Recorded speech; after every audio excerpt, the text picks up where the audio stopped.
Cruise शिपमध्ये salary packages काय असतात? एकदम बेसिकपासून एंट्री लेवलपासून काय असतात आणि ऑफिसर लेवलवरती किंवा तुमच्यावरती काय ग्रेड्स असतात किंवा काय रेंज असतात? लोअर मॅनेजमेंट, मिडल मॅनेजमेंट आणि सिनियर मॅनेजमेंट या तीनही गोष्टींचा एक डिफरन्स आहे. फर्स्ट टाईम तुम्ही cruise onboard cruise ship join करताय तर तुमची सॅलरी 80,000 पासून चालू होते आणि इट डिपेंड्स, तुम्हाला टिप्स पण मिळतात बरं, तर ती जाते 1.25 लाखापर्यंत 1.5 लाखापर्यंत जाते. जेव्हा तुम्ही मिड मॅनेजमेंटमध्ये असता कमीत कमी 3 लाख रुपये मिळतात महिन्याला. सो आणि जेव्हा तुम्ही हायर मॅनेजमेंटला जाता सो 5.5 ते 6 लाख महिन्याला तुम्हाला मिळतात. तरुणांना क्रूजबद्दल खूप आकर्षण असतं, अट्रॅक्शन असतं की क्रूज लाईफ कशी असेल, काय असेल, क्रूज कल्चर काय असेल. थोडंसं मला समजून सांगाल की क्रूज कल्चर म्हणजे नेमकं काय आहे, कसं असतं क्रूजचं culture? So basically cruise culture मी म्हणेल की cruise industry follows the military. कारण आता जे मी शिपमध्ये पाहिलं, take care of yourself and each other. आता या सगळ्या प्रोसेसचा ड्युरेशन किती असतो? सपोज तुम्ही जे सुरुवातीला म्हटलं STCW तिथपासून तर शिपमध्ये जाण्यापर्यंतचा किती कालावधी याला लागू शकतो हे सर्टिफिकेशन्स आणि सगळ्या प्रोसेसला?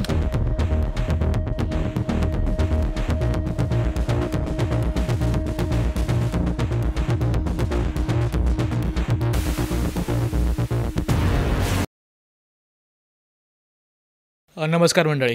10वी-12वी झाली की अनेक विद्यार्थ्यांच्या पालकांच्या मनामध्ये पहिला प्रश्न येतो की 10वी झाली आता पुढे काय करायचं, 12वी झाली आता पुढे काय करायचं. डॉक्टर, इंजिनियर याच्या पलीकडेही भरपूर साऱ्या करिअर ऑपॉर्च्युनिटीज आपल्याकडे आहेत ज्याबद्दल आपल्याला फारशी माहिती नसते. हॉटेल मॅनेजमेंट आणि क्रूजमध्ये आज अथांग संधी दडलेल्या आहेत. हॉटेल मॅनेजमेंट म्हणजे फक्त वेटर किंवा शेफ असं नसतं, तर हॉटेल मॅनेजमेंटमध्ये कुठल्या कुठल्या संधी दडलेल्या आहेत. समुद्राच्या मधोमध 5 स्टार अशा उभ्या असलेल्या हॉटेलवरती म्हणजे क्रूजवरती काय काय करिअरच्या संधी उपलब्ध आहेत या सगळ्या विषयांवरती आपण आज चर्चा करणार आहोत.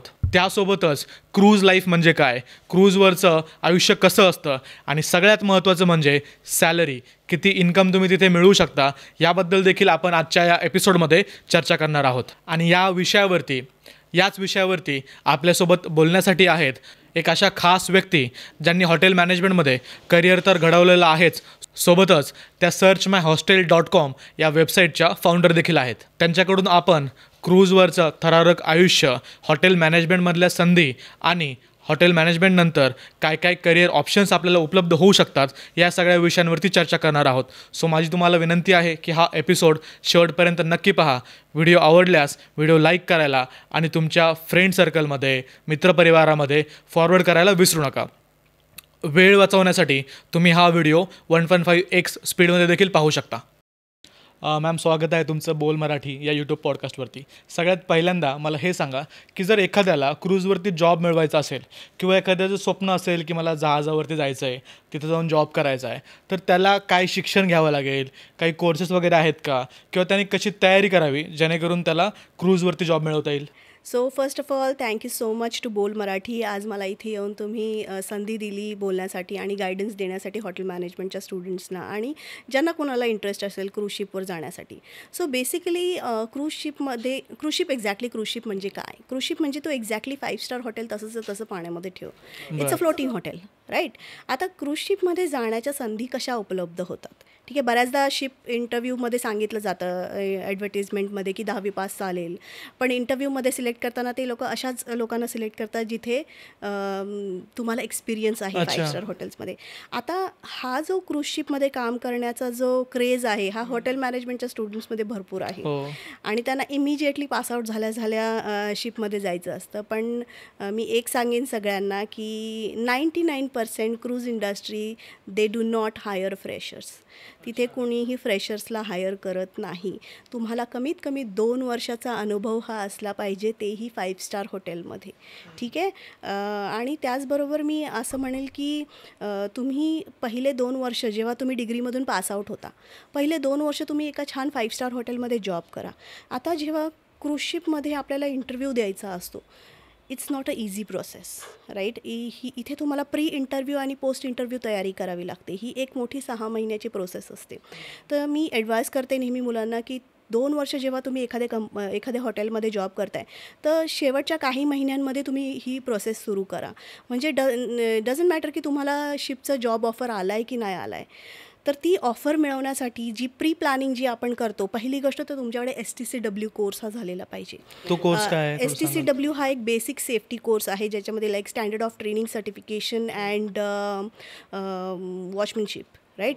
सो ह्याच्यामध्ये काय आहे ना, हा STCW कोर्स आहे जो 15 दिवसाचा असतो आणि हार्डली 16 ते 18,000 खर्च येतो. त्यानंतर तुम्हाला STCW झाल्यानंतर तुम्हाला CDCला अप्लाय करायचं असतं. CDC म्हणजे काय? CDC कंटिन्युअस डिस्चार्ज बुक आहे. इट्स अ सीफेअरर्स बुक, ज्याच्यामध्ये जे तुम्ही DG शिपिंगच्या थ्रू, जी गव्हर्नमेंटची वेबसाईट आहे त्याच्या थ्रू तुम्ही ते अप्लाय करू शकता, राईट. आता ही जी कंप्लीट रिक्रुटमेंट प्रोसेस आहे, it's a zero money recruitment process. इथे तुम्हाला कसलेही चार्जेस द्यावे लागत नाही, एक्सेप्ट तुम्हाला जे मी आता सांगितलं STCW आणि CDC चे चार्जेस जे काही तुम्ही पे करतात तेवढेच तुम्हाला चार्जेस 16,000 तुम्ही म्हटलात की 16 ते STCW 18,000 डिपेंड्स. आणि बरेचसे मॅरिटाईम इन्स्टिट्यूट्स आहेत जे हे कोर्स ऑफर करतात आणि इट्स इझी टू गो. त्यानंतर ही तुमची झाली प्रिपरेशन, राईट. आता तुम्ही तुमच्या हातात एकदा का STCW आणि CDC आला तर ते तुम्ही तुमच्या CVमध्ये ॲड करा की माझ्याकडे STCW आणि CDC आहे. यामुळे होतं काय की जे रिक्रुटर असतात ते तुमचा CV लवकर शॉर्टलिस्ट करतात, कारण त्यांना फास्ट जॉईनिंग करून घ्यायची असते, राईट. आता एकदा का तुमचा CV शॉर्टलिस्ट झाला, जी इंटरव्ह्यूची जी प्रोसेस आहे ती it depends on company to company की कोणती क्रूज कंपनी कसा इंटरव्ह्यू घेतात. आता काही कंपनी 3 राऊंड घेतात, काही 2 राऊंड घेतात. पण एक गोष्ट तुम्हाला महत्त्वाची आहे की जेव्हा हा एक इंटरव्ह्यूचा प्रोसेस जेव्हा ही चालू असते त्यामध्ये तुम्हाला तुमचं इंग्लिश फ्लुएंट असणं खूप गरजेचं आहे. That is very important. तुमचा एक्सपिरियन्स महत्त्वाचा आहे. The way you speak, the way you answer the question, तुमचं प्रिपरेशन खूप महत्त्वाचं आहे. बेसिकली तुम्हाला त्या कंपनीबद्दल माहिती करून घ्यायची असते ॲडव्हान्समध्ये की तुम्ही काय बोलणार आहात, कसं बोलणार आहात, basic thing. Once you get selected, तुम्ही सिलेक्ट झाल्यानंतर तुम्हाला एक लेटर ऑफ एम्प्लॉयमेंट मिळतं, राईट. लेटर ऑफ एम्प्लॉयमेंट मिळाल्यानंतर तुम्हाला C1D विजासाठी अप्लाय करायचं. तर आता C1D विजा म्हणजे काय? C1D विजा हा एक अमेरिकन इन ट्रान्झिट विजा असतो USAचा, राईट. आता यामध्ये पण मुलं बऱ्याचदा चुका करतात, म्हणजे इंटरव्ह्यूसाठी जातात आणि त्यांचा विजा रिजेक्ट होतो. बऱ्याचदा C1D विजा रिजेक्ट होत नाही, पण मी स्वतः नोटीस केलेलं आहे जेव्हा मुलं जातात ते काय मिस्टेक करतात. सो बेसिकली जेव्हा तुम्हाला माहिती आहे की समोर US काउन्सिलर बसलेला आहे, तुमचा इंटरव्ह्यू घेतो आहे, एक मिरर असते मध्ये, एक ग्लास असतं मध्ये आणि माईक असतो जे तुम्हाला ऐकायचं असतं. ओके. सो जेव्हा मुलं उभे राहतात इंटरव्ह्यूसाठी ते लीन होतात. पहिली गोष्ट तर आपल्याला ॲक्सेंटचा प्रॉब्लेम होतो, राईट. बरोबर. आणि मग ते ऐकायचा प्रयत्न करतात एक्झॅक्टली काय बोलतायत, सो तुमची बॉडी लँग्वेज खूप मॅटर करतं, करेक्ट. तुमचं ग्रूमिंग स्टँडर्ड खूप मॅटर करतं. द वे यू स्पीक, जेव्हा तुम्ही इंटरव्ह्यू देता US काउन्सिलर बरोबर, तो एक पर्टिक्युलर पॅटर्न खूप मॅटर करतो जेव्हा तुम्ही US इंटरव्ह्यूसाठी जाता, US विजाच्या. आता जेव्हा तुमचं US विजाच्या इंटरव्ह्यूला पण परत 2 ते 2.5 महिने लागतात, कारण की हल्ली अपॉइंटमेंट्स लवकर मिळत नाहीत. सो अगेन तिथे तुमचे 2-2.5 महिने गेले. त्याचबरोबर सायमल्टेनियसली तुम्हाला SIDसाठी अप्लाय करायचं. SID म्हणजे काय? SID हे एक मॅन्डेटरी सीफेअरर्स आयडेंटिटी कार्ड आहे, जिथे तुम्हाला आयडेंटिटी डॉक्युमेंटेशन म्हणेन मी, जे तुम्हाला ID कंपल्सरी हे घेऊन जायचं असतं शिपमध्ये. एकदा की तुमचं SID आणि C1D झालं, त्याचबरोबर तुमचं मेडिकल चेकअप, तुमचा फुल बॉडी मेडिकल चेकअप केला जातो आणि याचे सगळे चार्जेस हे तुमची कंपनी पे करते. म्हणजे तुझं C1D विजाचे चार्जेस म्हण, तुझे मेडिकल चेकअपचे चार्जेस, हे सगळं तुमची कंपनी बेअर करते. कंपनी तुम्हाला पुढच्या प्रोसेससाठी कंटिन्युअस गाईड करत असते. सिलेक्शन झालं नाही तरी पण कंपनी पे करते? नाही. सिलेक्शन झालं तरच पुढे C1Dला प्रोसेस होत. Without selection you can not process for C1D at all. पण जर सिलेक्शन झालं माझं आणि मेडिकलमध्ये काही प्रॉब्लेम झाले हो, तर मग यू कॅनॉट गो हेड. मग यू कॅनॉट गो हेड. आणि हां, एक गोष्ट मी माझा सिक्वेन्स चुकला, आय एम सॉरी. मेडिकल जे आहे तुझं सिलेक्शन झालं इमिजिएटली तुला मेडिकलला पाठवलं जातं. अच्छा, इमिजिएटली. हां, करेक्ट. इमिजिएटली तुला मेडिकलला पाठवलं जातं आणि तिथून पुढे मग नंतर पुढे तुझं C1D आणि SIDची प्रोसेस होती, राईट. आता याच्यामध्ये अजून एक गोष्ट आहे की तुमचं शेवटी मग तुम्हाला कंपनी फ्लाईट तिकीट देते, तेही कंपनीच्याच थ्रू असतं. You don't have to pay even single rupee in that case. Even मी तुला हेही सांगेल की जेव्हा आपण शिपमध्ये लँड करतो, फायनली शिपमध्ये आपण जॉईन करतो, जॉईन केल्यानंतर तुझं घरापासून ते एअरपोर्टपर्यंतचा सुद्धा जेवढा खर्च असतो तो तुझ्या पहिल्या सॅलरीमध्ये येतो. Great. So it's amazing to go ahead and work with the ships, I think so. Perfect. आता या सगळ्या प्रोसेसचा ड्युरेशन किती असतो? सपोज तुम्ही जे सुरुवातीला म्हटलात STCW तिथपासून तर शिपमध्ये जाण्यापर्यंतचा किती कालावधी याला लागू शकतो सर्टिफिकेशन्स आणि सगळ्या प्रोसेसला? कमीत कमी 6 महिने पकडून चला. आणि मी मुलांना हेही ॲडवाईस करेल की प्लीज जॉब सोडू नका, करंट जॉब. जोपर्यंत तुमच्या हातात फ्लाईट तिकीट येत नाही, don't resign from your current job. कारण एब्रॉडच्या जॉब्सचा काही भरोसा नसतो. शिप्सचे रोटेशन फार ट्रिकी असतात बऱ्याचदा. तुम्हाला कदाचित समजा 25 ऑगस्टची तुम्हाला जॉईनिंग डेट दिली आहे, ती सडनली चेंज पण होऊ शकते. ती सडनली 25 सप्टेंबर पण होऊ शकते किंवा ती प्रीपोन पण होऊ शकते. सो इट डिपेंड्स की रोटेशन कसं आहे. सो त्यामुळे मी नेहमी ॲडवाईस करेल, जोपर्यंत तुमच्या हातात फ्लाईट तिकीट येत नाही, डोंट रिझाईन. तरुणांना क्रूजबद्दल खूप आकर्षण असतं, अट्रॅक्शन असतं की क्रूज लाईफ कशी असेल, काय असेल, क्रूज कल्चर काय असेल. थोडंसं मला समजून सांगाल की क्रूज कल्चर म्हणजे नेमकं काय आहे, कसं असतं क्रूजचं culture? So basically cruise culture मी म्हणेल की cruise industry follows the military discipline. आणि ती डिसिप्लिन इतकी स्ट्रिक्ट असते. मी एक गोष्ट तुला म्हणेल, समुद्र कितीही शांत असला तरी प्रत्येक क्रू मेंबर हा अलर्ट असतो. म्हणजे तुला सांगते, कोणत्याही प्रकारची इमर्जन्सी येऊ शकते. म्हणजे आग लागू शकते, बॉम्ब थ्रेट होऊ शकतं, त्यानंतर शिप सिंक होऊ शकतं, कुणीही उडी मारू शकतं पाण्यामध्ये. मेडिकल इमर्जन्सी, आता रिसेंटली आमची एक मेडिकल इमर्जन्सी झाली शिपमध्ये, जिथे पॅसेंजरला ती मेडिकल फॅसिलिटी अवेलेबल नव्हती. सो हेलिकॉप्टर बोलवावं लागलं, हेलिकॉप्टर इव्हॅक्युएशन करावं लागलं. प्रत्येक शिपमध्ये हेलिपॅड्स असतात. सो अशा प्रत्येक एमर्जन्सीसाठी आम्हाला पुरेपूर तयार केलेलं असतं. आणि क्रूज कल्चरबद्दल मी अजून एक खूप छान गोष्ट सांगेल तुला, की जसं की आपलं एक ऑफिस एन्व्हायरमेंट जे म्हणतो ना आपण, बरेच जण कॉर्पोरेट लाईफला फ्रस्ट्रेटेड असतात वगैरे, तसं नाही आहे शिपमध्ये. शिपमधलं क्रूज एन्व्हायरमेंट हे खूप लव्हिंग आणि केअरिंग असतं. कारण आता जे मी शिपमध्ये पाहिलं, take care of yourself and each other. स्वतःची पण काळजी घ्या आणि एकमेकांची काळजी घ्या आणि शिपची पण काळजी घ्या. ठीक आहे. आणि हल्लीचं जे क्रूज कल्चर आहे ना, त्याच्यातलं एक बेस्ट पार्ट असा आहे की ते क्रूज कल्चर इम्प्लिमेंट केलेलं आहे, फॉलो करतात. आणि हे मी आत्ताच्या जर करंट हॉटेल इंडस्ट्रीशी जर कम्पेअर केलं तर मी म्हणेल की अजूनही हॉटेल इंडस्ट्री कुठेतरी लॅक करते या गोष्टी. खूप लॅक करते. हॉटेल इंडस्ट्रीमध्ये 12 तासांच्या शिफ्ट असतात, काही 14 तासांच्या शिफ्ट असतात. आणि त्याही व्यतिरिक्त मी तुला सांगेल, क्रूज इंडस्ट्रीमध्ये your boss doesn't have right to shout at you. तुझ्या बॉसला तुझ्यावर ओरडायचा अधिकार नाही आहे. तुझ्या बॉसला तुला ह्युमिलिएट करायचा अधिकार नाही आहे, अपमान करायचा अधिकार नाही आहे. त्यानंतर तुला टार्गेट नाही करू शकत.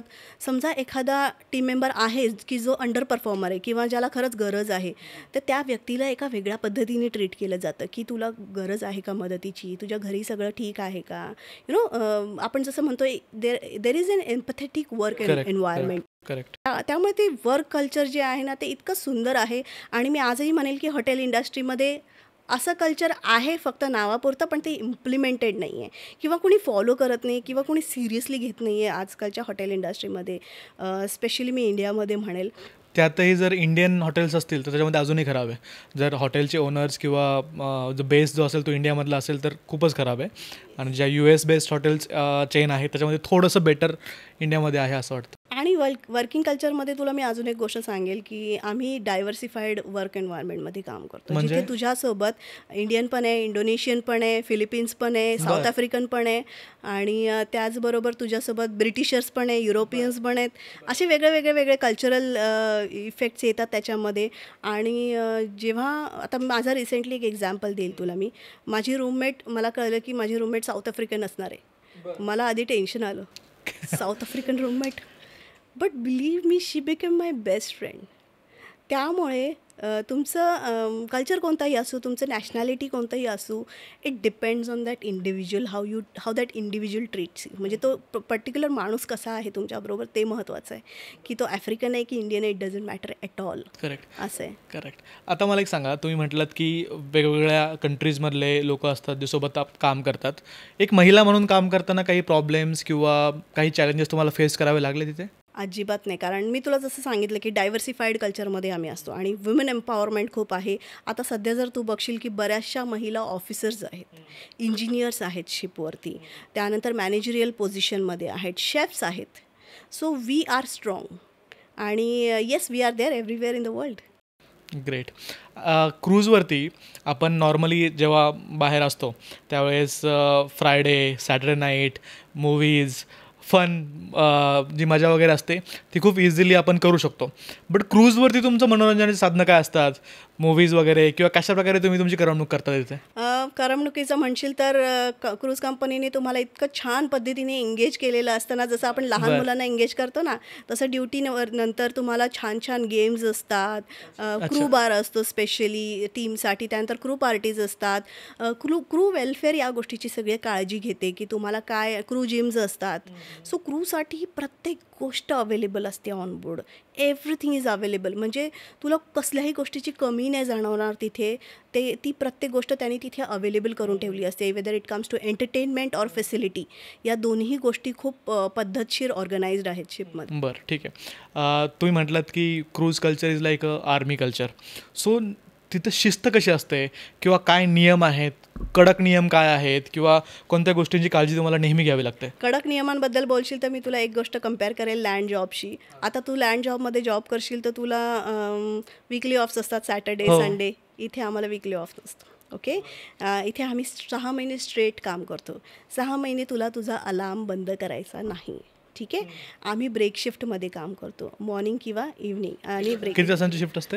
11 तासाची. 11 तासांची. डिपेंड्स, 10 ते 11 तास, बट युजली 11 तासाची असते.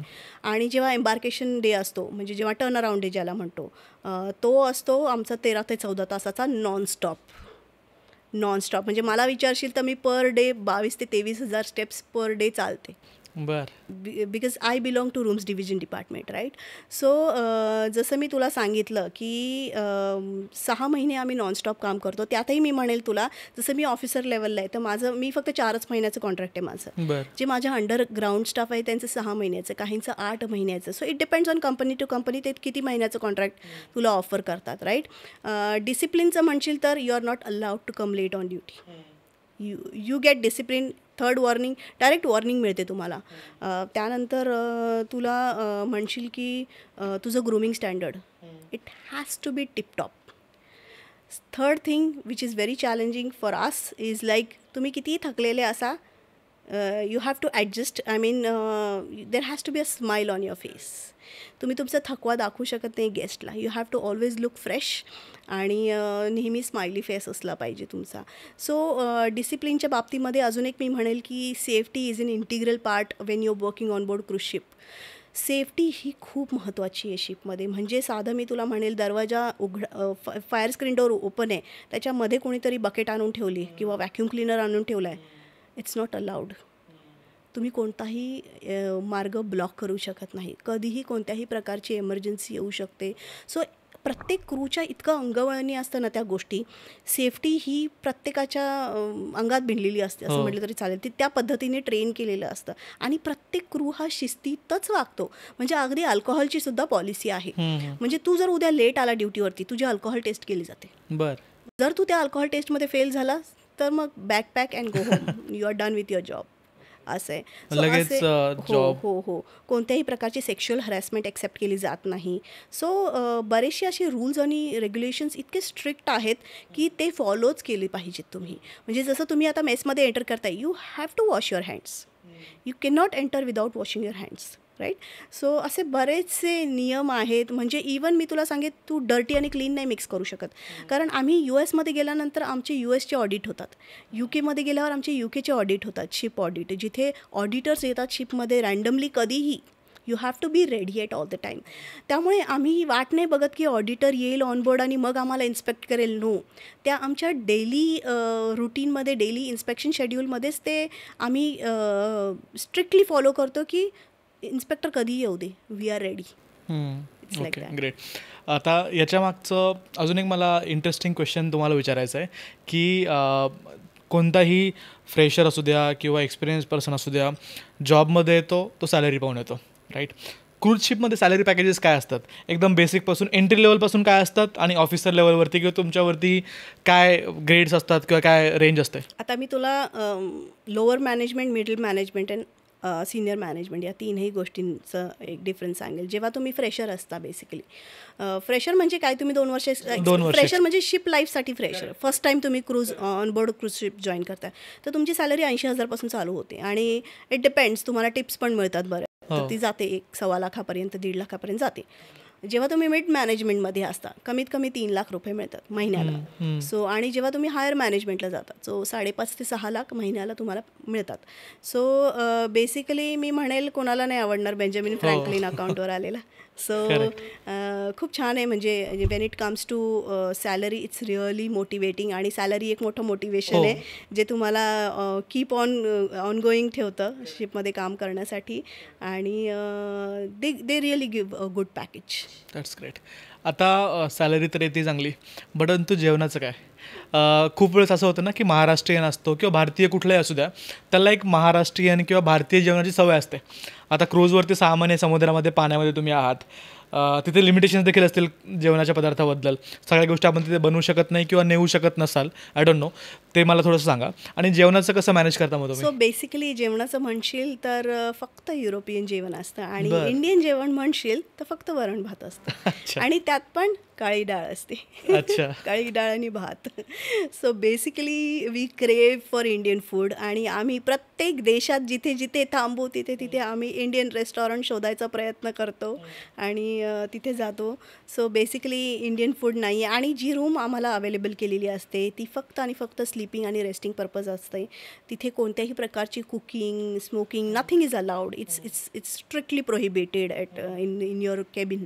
सो बेसिकली मी तुला आत्ता एक रिसेंट एक्झाम्पल सांगेल, म्हणजे रुक्मिणी आंटी करून आमच्याकडे खूप फेमस आहेत, ज्या आम्ही जेव्हा पण कॅरिबियनमध्ये जातो, कॅरिबियनमध्ये कुरासाव करून पोर्ट आहे, तिथे त्या रुक्मिणी आंटींची मेस आहे. म्हणजे त्या रुक्मिणी आंटी पुण्याच्या आहेत. अच्छा. त्या बेसिकली कुणासोबत तरी मेड म्हणून गेल्या तिकडे, आणि तिथेच सेटल झाल्या 25 वर्षापासून, आणि त्यांनी तिथे त्यांची मेस चालू केली. सो त्या इतक्या छान ओळखीच्या झाल्या. तर आम्ही जेव्हा पण कुरासावला पोचतो, त्या आंटींना आम्ही फोन करतो, आंटी मटकीची भाजी आणि चपाती खायची. ते जे सांगू आम्ही ते बनवतात. सो मी ती फिलिंग समजू शकते की की जेवणाचा प्रॉब्लेम जो आहे तो आम्हाला बाहेर जाऊन सॉल्व करावा लागतो. To be honest, that's a sacrifice what you have to do. आणि येस, कॉन्टिनेंटल फूड सगळ्यात जास्त असतं. ओके, ठीक आहे. तुम्ही म्हटलात की तुम्हाला कॉल करावा लागतो. क्रूजवरती असल्यावरती इंटरनेट किंवा नेटफ्लिक्स किंवा कॉल्स किंवा यूट्यूब या सगळ्या गोष्टींचा ॲक्सेस मिळतो? बेसिकली आता मी तुला एक गोष्ट म्हणेल की लिमिटेड ॲक्सेस असतो, ठीक आहे, पेड ॲक्सेस असतो. काही ठिकाणी आता माझी रिसेंट कंपनी जी आहे तिथे अनलिमिटेड ॲक्सेस आहे, फ्री इंटरनेट आहे. बट त्यातही लिमिटेड म्हणजे काय की तुला YouTube you cannot watch YouTube. तू फक्त इंस्टाग्राम आणि फेसबुक वापरू शकतो. त्यात पण पॅकेज आहे की तू फक्त फेसबुक वापरायचं असेल तर हे पॅकेज, किंवा so that company will pay or तुम्ही. जसं मी सांगितलं आता की माझी आधीची कंपनी होती तिथे आम्हाला सगळंच पे करावं लागायचं. Nothing was free. सगळंच पे करावं लागायचं. इव्हन पाणी सुद्धा पाण्यासाठी तुला पे करावं लागतात, पाणी पिण्यासाठी. राईट. इंटरनेटसाठी आता माझी लेटेस्ट जी करंट कंपनी आहे तिथे कम्प्लिटली फ्री इंटरनेट आहे, पण त्यात रेस्ट्रिक्शन असं आहे की you cannot use YouTube. So असे काही रेस्ट्रिक्शन्स आहेत, पण त्यातही मी तुला म्हणेल की तीही इंटरनेट फ्री असला, चार्जेबल असला, रफ सी असेल तर काहीच चालत नाही. सो बेसिकली तुझं ॲडिक्शन जे आहे मोबाईलचं ते ऑटोमॅटिक बंद होऊन कमी होऊन जातं. बंदच म्हणजे मोबाईलला हातच लावत नाही आम्ही, म्हणजे काही गरजच पडत नाही. फक्त फोटोज पुरतं you touch your phone and then you're done. फक्त एक गोष्ट खूप चांगली आहे की आम्ही ज्या ज्या देशामध्ये थांबतो त्या प्रत्येक देशाच्या टर्मिनलवरती आम्हाला फ्री इंटरनेट असतं. तर तिथे तुम्ही काही वापरा, यूट्यूब, इंस्टाग्राम, डाउनलोड करा movies, what ever you feel like, ते सगळं मात्र फ्री असतं. सो मग तिथं टर्मिनलवरती गेल्यावरती मूवीज डाउनलोड करून ठेवायचे. ओके, ठीक आहे. अजून एक प्रश्न मला पडतो आहे की खूप वेळेस असं होतं की घरातला एखादा व्यक्ती, मला असं वाटतं की सपोज जर नवीन लग्न झालं आहे कोणाचं, किंवा मला माझ्या पॅरेंट्सला घेऊन जायचं आहे, किंवा फॅमिलीमध्ये कोणत्याही एखाद्या रिलेटिव्हला मला घेऊन जायचं आहे, तर ते पॉसिबल असतं का? त्याची पॉलिसीज वगैरे काय असतात? क्रू मेंबरला हे बेनिफिट्स असतात की मी माझ्या फ्रेंड्स आणि फॅमिलीजला फ्रेंड्सला देखील घेऊन जाऊ शकतो. 4 फ्रेंड्सला किंवा 4 फॅमिलीजना घेऊ शकते, किंवा मला असं वाटतं माझी 6 माणसं आहेत तर मी माझ्या दुसऱ्या फ्रेंडला अप्रोच करू शकते की प्लीज माझ्यासाठी 2 सेटिंग. सो बेसिकली कसं आहे ना, डिस्काउंट्स असतात आणि खूप छान डिस्काउंट्स. बर. तुम्हाला इथे फ्लाईट तिकीट पे करायची असते आणि हां, तुम्हाला राहायचे पैसे पण पे करायचे असतात. फक्त खाणं तुमचं अनलिमिटेड असतं आणि खाण्याचे पैसे राहण्याचे मी तुला सांगेल ऑन एन ॲव्हरेज 8,000 पकड पर डे. तर तू 14 दिवसांची क्रूज, आता क्रूज जी असते ती 7 दिवसाची आयटिनरी असते, 14 दिवसांची असते, 21 दिवसांची असते किंवा 30 दिवसांची असते किंवा वर्ल्ड क्रूज असेल तर 3 महिन्याची असते. सो बेसिकली डिपेंड्स तुला किती दिवसाच्या क्रूजसाठी यायचे किंवा तुला कोणत्या कॅटेगरीची रूम हवी आहे. तुला विंडो हवी आहे की तुला बाल्कनी हवी आहे की तुला इंटिरियर रूम हवी आहे ज्याच्यामध्ये अजिबातच विंडो वगैरे नाही आहे. डिपेंड्स कोणती कॅटेगरी तू घेतो आहे त्याप्रमाणे तुला तेवढे पैसे पे करायचे आहेत, राईट. पण खूप चांगला डिस्काउंट असतो, खूप चांगला डिस्काउंट असतो क्रूसाठी आणि क्रू मेंबर्स त्याचा डेफिनेटली बेनिफिट घेतात. आणि त्यात पण मी तुला असं सांगेल की जे ऑफिसर्स आहेत, ऑफिसर्सना तर त्यांची स्वतःची सिंगल मोठी रूम असते. So they don't have to pay anything. ते त्यांच्या फॅमिलीला कधीही केव्हाही घेऊन येऊ शकता. They just have to pay for flight tickets, that's it. Correct. आता एवढ्या सगळ्या गोष्टी चांगल्या आहेत, तर काही ना काही असेलच ड्रॉबॅक्स किंवा काही ना काही तुम्हाला वाटत असेल की यार हे बरोबर नाही आहे किंवा हे मी मिस आऊट करते लाईफमधून, असं काही गोष्ट आहेत ज्या तुम्हाला वाटत आहेत? ऑफकोर्स मिस आउट तर करतेच आहे, कारण की होमसिक होतं आपल्याला. लग्नाच्या आधी खूप इझी होतं लाईफ, पण लग्नानंतर of course you miss your family a lot. It's a challenge. जेव्हा तुम्ही फॅमिलीला सॅक्रिफाईस करून शिपवरती जाता, तुम्हाला एक पहिली गोष्ट तर तुम्हाला होमसिक होतं. दुसरी गोष्ट तर तुम्हाला सी सिक होतं. सी सिक म्हणजे काय? जेव्हा समुद्र खवळलेला असतो, समुद्र रफ असतो, त्यावेळेला सी सिकनेस हा होतो आणि इट्स व्हेरी चॅलेंजिंग. काय होतं नेमकं? सी सिक म्हणजे शिप खूप वेगाने हलते आणि इतकी वेगाने हलते की तुम्हाला यू कॅनॉट फोकस. आणि मग वॉमिटिंग असे केसेस खूप होतात शिपमध्ये. बरेचसे गेस्ट वॉमिट करतात, क्रू वॉमिट करतात, मग ते नॉशिया होतो. ह्या गोष्टी खूप होतात. स्टेबल राहणं खूप गरजेचं असतं. बरेचसे शिप्समध्ये स्टेबिलायझर्स असतात, पण अगदीच रफ सी असेल तर इट इज नॉट पॉसिबल. आणि त्याची हवामानाचा अंदाज हा आम्हाला आधीच दिलेला असतो की पुढचे 24 तास किंवा पुढचे 12 तास सी रफ होणार आहे. तर अशा पद्धतीने सिक्युअर करा गोष्टी किंवा काळजी घ्या. या गोष्टी आम्हाला आधीच सांगितलेल्या असतात. आता सी सिक होमसिक झाल्यानंतर मी म्हणेल कल्चरल डिफरन्सेस, जसं मी तुला म्हटलं की आपण वेगळ्या नॅशनॅलिटीबरोबर काम करतो, राईट. आता मला विचारशील तर मी महाराष्ट्रीयन आहे आणि माझा टोन ऑफ व्हॉईस हाय आहे, राईट. सो जेव्हा तुम्ही वेगळ्या नॅशनॅलिटीबरोबर बोलता, तुम्हाला सॉफ्टली, बरोबर, पोलाइटली बोलावं लागतं. दॅट हंबलनेस, तुम्हाला तुमच्यामध्ये तो हंबलनेस आणावा लागतो जेव्हा तुम्ही वेगळ्या नॅशनॅलिटीबरोबर डील करता, बरोबर. त्याचबरोबर मी म्हणेल की इंटरनेटचं जसं मी तुला सांगितलं, आणि क्रूज शिप हे एक मिलिटरी स्टाईल डिसिप्लिन फॉलो करतो. तुम्ही काही करा, तुम्हाला ते फॉलो करायचंच आहे. आणि तुम्हाला you have to make sure की you are always physically, mentally तुम्हाला रेडी. You have to be strong at all the times. आणि तुम्हाला सेल्फ मोटिवेटेड ठेवायचं आहे. प्रत्येक वेळेला तुम्हाला सेल्फ मोटिवेटेड असणं फार गरजेचं आहे, कारण बऱ्याचदा असे स्ट्रेस्ड एन्व्हायरमेंट होतात, स्ट्रेसफुल सिच्युएशन येतात जिथे तुम्हाला खूप जास्त स्ट्रॉंग राहणं गरजेचं आहे.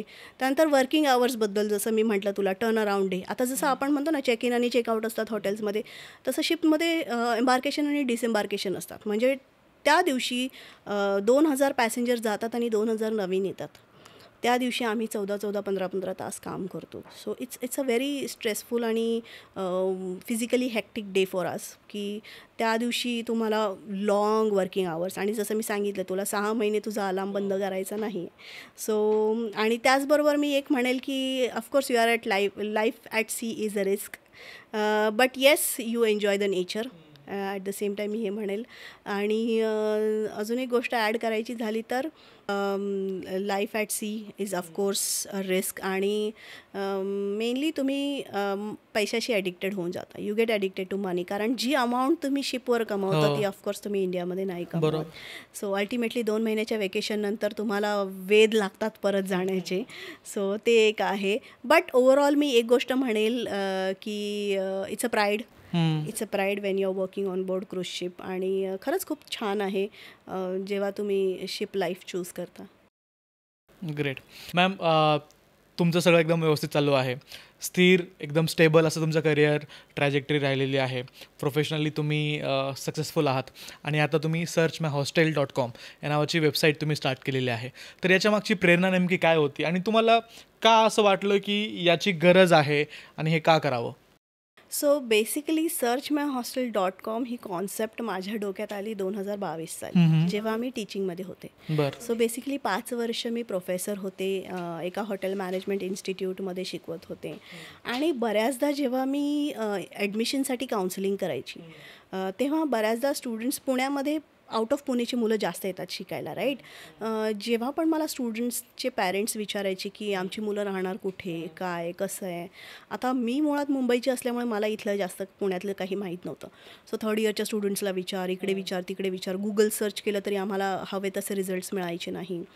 त्यानंतर बऱ्याचदा मी कॉलेजला पण अप्रोच केले की आपण एखाद्या हॉस्टेलसोबत टायअप करू, पण तरीही असं म्हणतात ना की 3 वर्ष काही असं स्ट्रॉंग आउटपुट नाही निघालं. त्यानंतर माझी एका स्टुडंटची आई जेव्हा आली होती काउन्सिलिंगला, तर तेव्हा ती मला बोलता बोलता बोलून गेली की माझ्या मुलीला बँगलोरलाही असाच प्रॉब्लेम झाला, अच्छा. तिला तिथेही हॉस्टेलचा प्रॉब्लेम झाला. सो तेव्हा मला क्लिक झालं की हा प्रॉब्लेम फक्त पुण्यातच नाही आहे, हा प्रॉब्लेम बँगलोरमध्ये किंवा अदर सिटीजमध्ये, अदर स्टेट्समध्ये सुद्धा आहे. मग मी त्याच्यावर खूप सारं स्टडी आणि रिसर्च सुरू केला. 2022 हा माझा पूर्ण रिसर्चमध्ये घालवला मी, की काय करू शकते, कसं करू शकते, डेव्हलपर्स शोधले वगैरे वगैरे. मग ती वेबसाईट डेव्हलप करत असतानाचा रिसर्च वेगळा केला मी, म्हणजे वेगळ्या वेगळ्या हॉस्टेल्स ओनर्सशी बोलले. फक्त पुण्यातच नाही, मी अगदी उत्तर प्रदेश, बँगलोर, वेगळ्या वेगळ्या हॉस्टेल ओनर्सशी बोलले की तुमची काय रिक्वायरमेंट आहे, तुम्हाला कशी वेबसाईट हवी, काय हवी, कसं वगैरे वगैरे. सो त्यांनी मला बरेचसे सल्ले दिले. त्यानंतर ही वेबसाईट मी लॉन्च केली आणि आज जवळजवळ 20,000 हॉस्टेल्स संपूर्ण भारतामधले लिस्टेड आहेत searchmyhostel.com मध्ये.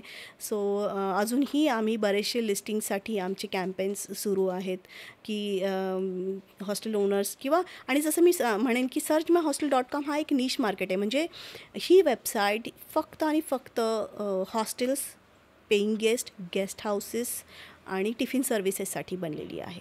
ठीक आहे, टिफिन सर्व्हिसेस हे आता आपण रिसेंटली लॉन्च केलेत, पण हॉस्टेल्स हे जिथे जसं बॅकपॅकर्स आहेत किंवा ट्रॅव्हलर्स आहेत किंवा ऑफिशियल्स आहेत, ज्यांना राहायचं आहे पण त्यांना बजेटमध्ये अकॉमोडेशन हवं आहे, चांगलं अकॉमोडेशन हवं आहे, किंवा आत्ताची जी रिसेंट को लिव्हिंग कॉन्सेप्ट आली आहे. मी तुला एक गोष्ट सांगेल गणेश, की जेव्हा मी जग फिरत होते शिपमध्ये काम करत असताना, हॉस्टेल इंडस्ट्री ही बाकीच्या देशांमध्ये खरंच खूप चांगली आहे, खरंच खूप बूम आहे, जी की आपल्या इंडियामध्ये अजूनही हॉस्टेल इंडस्ट्री तितकी डिजिटली ग्रो नव्हती. म्हणजे 2022ला जेव्हा मी स्टडी केला तेव्हा मी विचार केला का नाही की एखादी डिरेक्टरी चालू करावी हॉस्टेलची, राईट, जिथे लोक हॉस्टेल रजिस्टर करतील आपले आणि स्टुडंट्सला आणि युजर्सला ते कम्प्लिटली फ्री असणार आहे. त्यांना जे लोकेशन पाहिजे ते सर्च करू शकतात आणि इट्स इझी टू फाइंड, ज्याच्यामध्ये त्यांना रिव्ह्यूज पण बघायला मिळतील एकाच ठिकाणी, फोटोज पण बघायला मिळतील आणि इन्फॉर्मेशन पण भेटेल त्या हॉस्टेलबद्दल, राईट. सो अशी कॉन्सेप्ट ठेवून डोक्यामध्ये मी searchmyhostel.com चालू केलं. बरं, ठीक आहे. आता याच्यामध्ये हे कोणासाठी युजफुल असेल सर्च माय हॉस्टेल, आणि दुसरा याला जोडूनच माझा प्रश्न असा आहे की हे नेमकं काम कसं करतं, कशी चालते वेबसाईट? सो बेसिकली searchmyhostel.com हे सगळ्या स्टुडंट्ससाठी आहे. त्यानंतर ट्रॅव्हलर्स, जसं मी म्हटलं, बॅकपॅकर्स आहेत, ज्यांना चीपर अकॉमोडेशन हवं आहे, राईट, अशा सगळ्या लोकांसाठी ते आहे. आणि बेसिकली searchmyhostel.com हे कोणतंही कमिशन चार्ज करत नाही. आम्ही 0% कमिशनवर काम करतो. त्याचबरोबर एक फक्त छोटीशी मेंबरशिप फीस द्यावी लागते की हॉस्टेलला तुमचं आमच्या वेबसाईटवर लिस्टेड राहण्यासाठी, राईट. ते हॉस्टेल पे करेल तुम्हाला? येस, हॉस्टेल आम्हाला मेंबरशिप फीस पे करतं, जेणेकरून ते हॉस्टेल आमच्या वेबसाईटवर राहतं आणि त्या हॉस्टेलची आम्ही मार्केटिंग करतो आणि स्टुडंट्स वगैरे त्या हॉस्टेलला डिरेक्टली अप्रोच करतो. राईट, म्हणजे we are like a middle person, right. So स्टुडंट्सला पे नाही करायचं, इन शॉर्ट जे काही असेल students can directly contact to the hostel owners, right. इथे आम्ही फक्त एक प्लॅटफॉर्म क्रिएट करून दिलेला आहे जिथे स्टुडंट्सला डिरेक्टली हॉस्टेल्सची कनेक्टेड होता येईल यासाठी.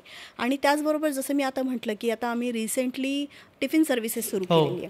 म्हणजे जसं आता बऱ्याचदा मुलं बाहेर राहतात घरापासून आणि त्यांना घरचं जेवण तितकंसं मिळत नाही, आणि बऱ्याचशा अशा महिला आहेत ज्यांच्या हाताला खरंच खूप छान चव आहे आणि ज्या घरी बसून खरंच खूप छान व्यवसाय करू शकतात. सो अशा सगळ्या महिलांना मी अप्रोच केलं आणि खरंच सांगेल, मला संपूर्ण महाराष्ट्रातून खूप छान प्रतिसाद मिळाला आहे. आता सध्या आम्ही महाराष्ट्र कव्हर केला आहे, पण आम्ही हळूहळू ऑल ओव्हर इंडियाकडे सरकणार आहोत आणि मेक शुअर करणार आहोत की खूप सारे टिफिन सर्व्हिसेस रजिस्टर्ड होत आहेत searchmyhostel.com म्हणजेच एकाच प्लॅटफॉर्मवरती तुम्हाला हॉस्टेल आणि टिफिन सर्व्हिसेस या दोनही गोष्टी मिळून जातात. आणि जी कॉन्सेप्ट हॉस्टेल ओनर्ससाठी आहे तीच एक्झॅक्टली सेम कॉन्सेप्ट ही टिफिन सर्व्हिसेससाठी पण बरं. आहे, जिथे 0% मेंबरशिप आणि फक्त 0% कमिशन आणि फक्त मेंबरशिप फीज आहे. यात पण मी महिलांना एक गोष्ट सांगेल की जरुरी नाही आहे की तुमचं अगदीच मेन्यू टेम्पलेट वगैरे हो, असलं हो. पाहिजे. तुम्हाला जर वाटत असेल की तुमच्याकडे एखादा प्रिंटेड मेन्यू नाही आहे, सुंदर अक्षरामध्ये एखादा मेन्यू लिहा, तो पोस्ट करा searchmyhostel.com त्याचबरोबर तुमचे डिशेसचे सुंदर सुंदर फोटोज काढा, त्यांनी तुम्ही पब्लिशिंग करा, त्यांनी मार्केटिंग करा. आणि end of the day searchmyhostel.com आहेच आहे तुम्हाला सपोर्ट करण्यासाठी. ठीक आहे. आता सर्च माय हॉस्टेलसारख्या मला असं वाटतं Airbnb किंवा को लिव्हिंग खूप साऱ्या सिटीजमध्ये को-लिव्हिंग खूप फेमस आहे, किंवा मॅजिक ब्रिक्सवरतीही काही ऑप्शन्स असतात रेंट आउट करण्यासाठीचे, हॉस्टेलचे ऑप्शन्स देखील असतात.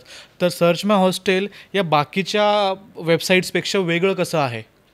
सो बेसिकली searchmyhostel.com जसं मी म्हटलं की नावातच सगळं आहे, राईट. जेव्हा तू इतर प्लॅटफॉर्म्सवरती जातो तुला सगळे मिक्स्ड मिळतील. रेंटेड फ्लॅट आहे किंवा सगळ्या जागा विकायला आहे किंवा जागा रेंटवर आहे, आणि हॉस्टेल एक छोटासा ऑप्शन मिळतो तिथे. searchmyhostel.com इथे फक्त आणि फक्त तुम्हाला हॉस्टेल्स, पेईंग गेस्ट आणि टिफिन सर्व्हिसेस आणि गेस्ट हाऊसेस जे चीपर अकॉमोडेशनचे ऑप्शन आहेत तेच फक्त या वेबसाईटवर अवेलेबल असणार आहे. इथे कोणतंही हॉटेल लिस्टेड नाही आहे, इथे कोणतंही रिसॉर्ट लिस्टेड नाही आहे. इथे फक्त आणि फक्त जो मोटिव्ह आहे आमचा तोच हॉस्टेल रिलेटेड आहे, तोच आम्ही ठेवलेला आहे. तुमचा काही प्लॅन आहे पुढे जाऊन की हॉटेल्स वगैरे इन्क्लूड करण्याचा, किंवा बाकीचे जे काही आता सध्या तरी नाही आहे टू बी ऑनेस्ट. माझं फ्युचर गोल असं आहे की इंडियातले सगळे हॉस्टेल्सनी जर रजिस्टर केलं त्यानंतर माझा प्लॅन आहे की I want to move to Asia. Okay. आणि एशिया झालं की I want to move to Europe. So slowly I want to make sure search my hostel is a known brand to entire world. Correct, great. So याच्यामध्ये तुमच्या इंस्टाग्रामवरती मी काल परवा एक reel पाहिली, ती खूप व्हायरल गेली आहे आज, म्हणजे खूप साऱ्या लोकांनी त्याच्यावरती कमेंट्स वगैरे देखील केल्यात. टिफिन सर्व्हिसेसबद्दल रील होती. मला त्याच्याबद्दल थोडंसं जाणून घ्यायला आवडेल की टिफिन सर्व्हिसेस कशाप्रकारे काम करतं, आणि आज पॉडकास्ट पाहणाऱ्या खूप साऱ्या महिला देखील असतील किंवा फॅमिली असतील की त्यांना याच्यातून कशाप्रकारे ते रजिस्टर होऊ शकतात, प्रोसेस काय असेल, आणि त्याचा काही वेगळा तुमचा डॅशबोर्ड वगैरे आहे का, त्याच्याबद्दल थोडंसं मला सांगा. सो बेसिकली आता टिफिन सर्व्हिसेस असू देत किंवा हॉस्टेल बिझनेसेस असू दे, या दोन्हींना आम्ही एक प्लॅटफॉर्म क्रिएट करून दिलेला आहे. जेव्हा तुम्ही रजिस्टर करता त्या रजिस्टर केल्यानंतर तुम्हाला एक डॅशबोर्ड दिला जातो.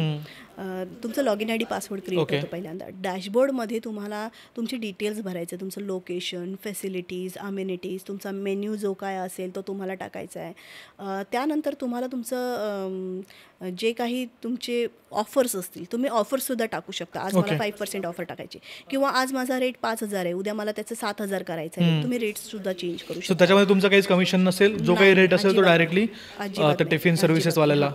आणि त्याचबरोबर मी जसं म्हटलं की तुम्हाला इन्क्वायरीजचा एक ऑप्शन दिलेला आहे आम्ही, ज्याच्यामध्ये तुम्हाला समजा इन्क्वायरी आली एखादी आणि तुम्ही मोबाईलमधून मिस केली तर आम्ही बेसिकली सगळे नंबर्स लॉक केलेले आहेत. जर एखाद्या युजरला त्या पर्टिक्युलर हॉस्टेल ओनरला कॉन्टॅक्ट करायचं असेल तर ती व्यक्ती त्यांचे डिटेल्स फिलअप करते आणि ऑटोमॅटिकली ते तुमच्या डॅशबोर्डला दिसून येतात, राईट.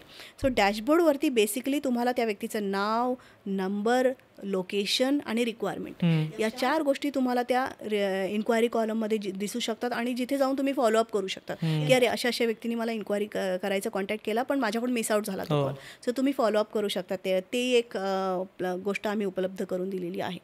आणि जसं मी म्हटलं की we are not charging any kind of commission. It's just a minimum membership fees जी आपण चार्ज करतो आहे सध्या. ओके. सर्च माय हॉस्टेल एक त्याचा युजर इंटरफेस मी पाहिला, अप्रतिम युजर इंटरफेस आहे. त्याच्यासोबतच तुम्ही म्हटलात की 20,000पेक्षा जास्त हॉस्टेल्स तुम्ही आता टायप केलेले आहेत. तर ही वेबसाईट तुम्ही ज्यावेळेस स्टार्ट केली आणि एवढा मोठा प्रचंड आता ती वाढली आहे, चांगला प्रतिसाद देखील तुम्हाला मिळतो आहे, तर स्टार्ट करताना तुम्हाला काय प्रॉब्लेम्स आल्या, काय अडचणी आल्या, किंवा ती स्टार्टअप म्हटलं ती स्ट्रगल तर असतेच, तर ती स्ट्रगल काय होती आणि तुम्ही त्याला कसं ओव्हरकम केलं? स्ट्रगल असा होता की बऱ्याचदा स्टार्टअपला माझा ब्रँड नव्हता त्यावेळेला, आणि तेव्हा जेव्हा कधी पण मी हॉस्टेल ओनर्सला अप्रोच करायची मला तितकासा रिस्पॉन्स नाही मिळायचा. कारण आधी OTP सिस्टम होती लॉग इन करायच्या वेळेला. तर लोक OTP टाकायला घाबरायची, हो, त्यांना हो. फेक आणि फ्रॉड वाटायचं बरोबर. बऱ्याचदा. सो मग मी ते OTPची सिस्टमच काढून टाकली की मग मी काही इन्क्वायरीज फ्री दिल्या लोकांना, 6 महिने लोकांना फ्री इन्क्वायरीज दिल्या, लोकांचा ट्रस्ट बिल्ड केला आणि त्या मग हळूहळू आम्ही म्हणजे ट्रस्ट बिल्ड करत गेलो. आणि त्याचबरोबर मी एक गोष्ट अशी म्हणेल की जसं मी आता जॉब पण करते राईट, मी कोणताही इन्व्हेस्टर नाही शोधला कारण की this is slow and study progress आणि मी स्वतःचेच पूर्णपणे पैसे यामध्ये इन्व्हेस्ट सो तुम्ही केले. झिरो फंडेड आहात. Zero funding. ओके. आणि मी हे म्हणेल की searchmyhostel.comचं जी टीम आहे, हां. सो बेसिकली मी काय केलं, एक ऑफिस बनवण्यापेक्षा मी टीम्स हायर केल्या. अच्छा. मी मार्केटिंगची टीम हायर केली, त्यानंतर मी जसं की what you say sales and marketing झाल्यानंतर डेव्हलपर असतील. डेव्हलपर्स, प्रोजेक्ट मॅनेजर्स असे वेगळे त्यानंतर टेलिकम्युनिकेशन कंपनीज, असे वेगळे फॅक्टर्स मी हायर केले, वेगळ्या लोकांना हायर केलं आणि जे माझ्यासाठीच फक्त काम करतात. ओके. यात मला असं वाटतं की सगळ्यात बेस्ट पार्ट जो झालेला आहे तो आहे इन्फ्लुएन्सर मार्केटिंग तुम्ही जे करतायत. आणि जे इन्फ्लुएन्सरसोबत तुम्ही कनेक्टेड आहात सध्या, खूप ग्राउंड लेवलवरती काम करणारे किंवा एकदम आपल्यातले वाटणारे असे इन्फ्लुएन्सर्स आहेत. तर ही आयडिया तुम्हाला कशी आली? मी ॲक्च्युली मिडल क्लास किंवा लोअर मिडल क्लास इन्फ्लुएन्सर्सला अशासाठी घेतलं कारण मला टिफिन सर्व्हिसेससाठी डेफिनेटली मी घराघरात पोचू शकते त्यांच्या थ्रू. राईट. त्यामुळे मी त्यांना अप्रोच केलं आणि त्यांनी ज्या पद्धतीने पोर्ट्रे केलं रीलच्या माध्यमातून ते अप्रतिम आहे आणि थँक्यू सो मच संपूर्ण महाराष्ट्राने इतका प्रतिसाद दिल्याबद्दल. searchmyhostel.comच्या टीमबद्दल बोलायचं झालं तर माझ्या टीम्स मी हायर केलेल्या आहेत. बेसिकली मी जरी इंडियामध्ये नसले किंवा मी 4 महिने शिपवर असते, 2 महिने मी इंडियामध्ये येते, पण तरीही कॉन्स्टंटली माझं मॉनिटरिंग सुरू असतं. माझी डेव्हलपर्सची टीम आहे, प्रोजेक्ट मॅनेजर्स आहेत, त्यानंतर माझी मार्केटिंगची टीम आहे, टेलिकम्युनिकेशनची टीम आहे. सो यांच्याशी सतत माझं कम्युनिकेशन चालू असतं. स्ट्रॅटेजीज काय असायला पाहिजेत, कसं असायला पाहिजे. ऑफकोर्स फंडिंग मी देत असते, फ्लो तिकडून कामाचा कंटिन्युअसली सुरू असतो, कुठेही काम स्टॉप झालेलं नसतं. इवन रील जेव्हा व्हायरल गेली तेव्हाही माझी टीम कॉन्स्टंटली बसून होती. कॉन्स्टंटली मेसेजेसचा रिप्लाय करणं किंवा कॉल्सचा आन्सर करणं, या सगळ्या गोष्टी कंटिन्युअस बॅकएंडला चालूच असतात. Okay, great. आता परत आपण हॉटेल मॅनेजमेंटकडे बॅक जाऊया. एक मला शेवटचा प्रश्न तुम्हाला असा विचारावासा वाटतो की आता खूप सारे विद्यार्थी किंवा पालक आपली पॉडकास्ट पाहत असतील, तर त्यांना तुम्ही काय सल्ला द्याल, काय मार्गदर्शन द्याल की जेणेकरून ते त्यांचं जे करिअर आहे ते क्रूजच्या दिशेनं किंवा या हॉटेल मॅनेजमेंटमध्ये एक सक्सेसफुल करिअर ते बनवू शकतील, त्यासाठी काय सल्ला द्याल? सो बेसिकली जेव्हा मी टीचिंगमध्ये होते आणि जेव्हा ॲडमिशन इन्क्वायरीसाठी स्टुडंट्स आणि त्यांचे पेरेंट्स यायचे, तर त्यांना लोकली पब्लिकला फक्त एवढंच माहिती की हॉटेल मॅनेजमेंट म्हणजे काय, की एक जो जेवण बनवणारा शेफ असतो आणि एक जेवण वाढणारा वेटर एक वेटर असतो. हे दोन कॉन्सेप्ट हे प्रत्येकाला माहिती आहे. बट हॉटेल मॅनेजमेंट ही त्या पलीकडेही भरपूर काही आहे. सो बेसिकली 4 कोर डिपार्टमेंट असतात. Front office, housekeeping, food production आणि food and beverage. Front office म्हणजे काय, की जसं तुझं रूम्स मॅनेजमेंट म्हणजे 400 रूम्स आहेत, 1000 रूम्स आहेत, जे काय आहे त्या रूम्सचं चेक इन चेकआउट, ह्या सगळ्या गोष्टी फ्रंट ऑफिस बघतं. आता हाऊसकीपिंग मला सांग, तू 5 स्टार हॉटेलमध्ये गेल्यानंतर तुला असं रिॲक्शन कशी येते तुझी? वाव, एकदम क्लीन, वाव, राईट. सो ते वाव फॅक्टर असण्यामागचं कारण आहे हाऊसकीपिंग डिपार्टमेंट. आणि मी एक गोष्ट म्हणेल की हे खूप अंडररेटेड डिपार्टमेंट. हाऊसकीपिंगमध्ये जवळजवळ 16 वर्ष मी स्वतः करिअर केलेलं आहे आणि जसं की मी म्हटलं की आम्ही बिहाइंड द सीन काम करतो, राईट. तू मला सांग, तू कधी विचार केलास की 5 स्टार हॉटेलमधले शँडिलियर्स कसे क्लीन होतात? नाही माहिती. त्याला ट्रिक आहे, त्याला टेक्निक आहे. प्रत्येक क्लिनिंगला एक मेथड आहे. जसं सोफा क्लिनिंग असो, कार्पेट शॅम्पूइंग असू दे किंवा monthly cleaning, weekly cleaning, quarterly cleaning, असं everything has a process. So basically housekeeping department आहे ज्याच्यामध्ये तुमची खूप फास्ट ग्रोथ होते. फूड अँड बेवरेजमध्ये तुम्ही एकतर त्या पर्टिक्युलर डिपार्टमेंटमध्ये काम करून डिपार्टमेंट हेड बनू शकता किंवा बेवरेज हा एक सेपरेट फॅक्टर आहे ज्याच्यामध्ये मी म्हणेल तुम्ही मॉकटेल्स शिकू शकता. बेवरेज इंडस्ट्री खूप मोठी आहे. बेसिकली तुम्ही त्याच्यामध्ये वायनरीबद्दल शिकू शकता, ज्याच्यामध्ये तुम्ही सोमिलियर बनू शकता, राईट. कॉफी बरिस्ता शिकू शकता तुम्ही. नाही. So beverage industry is also huge. Beverage इंडस्ट्रीमध्ये जाऊ शकतं. त्यानंतर फूड प्रोडक्शन. आता किचन म्हटल्यानंतर सगळ्यांना काय वाटतं, अरे शेफ आहे. पण असं एक्सपेक्ट नका करू की प्लीज त्या शेफला सगळंच बनवता येईल, राईट. शेफ हा त्यातही वेगळे फॅक्टर्स आहेत. जसं की तुला इंडियन शेफ बनायचं आहे, कॉन्टिनेंटल शेफ बनायचं आहे, इटालियन शेफ बनायचं आहे, किंवा तुला बेकरी करायचं आहे तर तुला बेकरी करायची की पॅटिसरी करायची, सो यातही वेगळे ऑप्शन्स आहेत. आणि जेव्हा तुम्ही हॉटेल मॅनेजमेंट पासआउट करता, आता हे झाले 4 कोर डिपार्टमेंट जे मी तुला सांगितले. त्या व्यतिरिक्त hospitality is wide, right. Hospitality sector हे खूप मोठं आहे. आता हॉटेल इंडस्ट्री झाली. हॉटेल इंडस्ट्रीच्या व्यतिरिक्त तुझ्याकडे आहे रिसॉर्ट मॅनेजमेंट, राईट.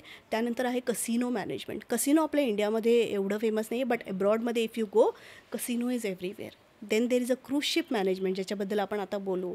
एव्हिएशन आहे, ज्याच्यामध्ये तू कॅबिन क्रू, प्लेनमध्ये एअरलाईनमध्ये काम करू शकतो basically. Facility management, it's like similar like a housekeeping, like it's a sister department of housekeeping. Facility management आहे. त्याचबरोबर तू स्वतःचा बिझनेस चालू करू शकतो. You can take a franchise, एखादी फ्रँचायझीसुद्धा चालू शकतो. सो असे बरेचसे असे ऑप्शन्स आहेत ज्याच्यामध्ये तुम्ही अजून एक गोष्ट मी मिस आउट केली, ज्याच्यामध्ये जसं की इव्हेंट मॅनेजमेंट म्हण, केटरिंग म्हण. सो हे जे फॅक्टर्स आहेत हे सगळे हॉटेल मॅनेजमेंटच्या थ्रूच येतात, राईट. आणि मी म्हणेल की एक in the end hotel management किंवा क्रूज शिप इंडस्ट्री ही कितीही ग्लॅमरस असली तरीही तुला सक्सेसफुल होण्यासाठी एक योग्य मानसिकता, तुझं स्किल आणि प्रॅक्टिकल नॉलेज असणं खूप गरजेचं आहे. आणि त्यासाठी मी स्टुडंट्सला एक गोष्ट ॲडवाईज करेल की तुम्ही जेव्हा कधी पण इंडस्ट्रियल ट्रेनिंगमध्ये जा, जे काही तुम्हाला कॉलेजमध्ये शिकवत असतील, प्रॅक्टिकल नॉलेज गेन करायचा प्रयत्न करा, right. Try to be more discipline and learn to adjust with the things, right. Self discipline ही खूप महत्त्वाची आहे when it comes to hotel industry. आणि तुम्हाला प्रत्येक वेळेला वेल ग्रूम्डच असलं पाहिजे, राईट.